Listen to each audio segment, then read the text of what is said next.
Bonjour et bienvenue sur Boulevard BD. Aujourd'hui, The Kingdoms of Ruin, tome 1.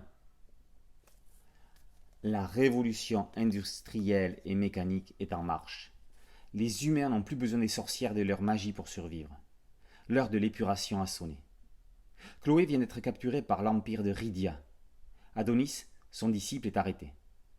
10 ans plus tard, une mutinerie au pénitencier de New Nightmare, capitale du royaume, va permettre son évasion. Cette fois-ci, c'est l'heure de la vengeance qui a sonné. Après s'être servi de la magie pour évoluer, la science, craignant finalement ce qu'elle ne peut expliquer, décide de s'en passer. Une multitude de vaisseaux s'élève dans le ciel. La métropole d'acier est capable de résister aux violentes tempêtes.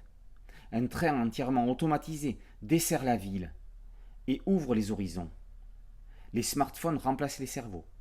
Les découvertes technologiques se multiplient. L'homme contrôle la nature. Les sorcières leur sont devenues inutiles. Plutôt que de vivre en harmonie, le souverain décide de les éliminer, avec violence et sans discussion.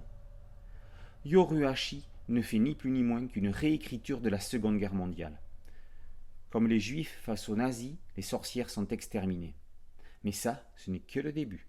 La suite ressemble plutôt à Kill Bill. Adonis, libéré, va mettre tout ce qu'il a appris de la magie grâce à Chloé au service de sa vengeance. Chloé n'était pas seulement son mentor, mais aussi sa bien-aimée. Yoruhashi a lu Goldorak, ou plutôt Mazinger, et ça se voit tant au niveau du graphisme que du scénario. L'empereur Goethe a un petit air du professeur Procyon qui a adopté Actarus. Son dispositif d'inhibition des protons magiques aurait pu être mis au point par le célèbre professeur. La comparaison s'arrête là, la cruauté du souverain étant inversement proportionnelle à la bonté du scientifique. Le combat d'Adonis dans la main du titan a tout d'une attaque de Golgoth, mais là où la violence était survolée dans Goldorak, The Kingdoms of Ruin n'hésite pas à tout montrer, des têtes coupées au corps fusillé. Il n'y a aucun temps mort, on ne voit pas passer la lecture. Avec une dose d'heroic fantasy, une pincée de steampunk et des références cultes, la série de Yoruhashi fait une entrée fracassante dans le monde du manga dark.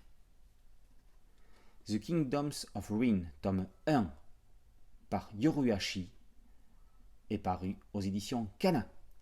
Boulevard BD, c'est un podcast audio et une chaîne YouTube. N'oubliez pas de liker, de partager et de vous abonner. A très bientôt sur Boulevard BD. Ciao.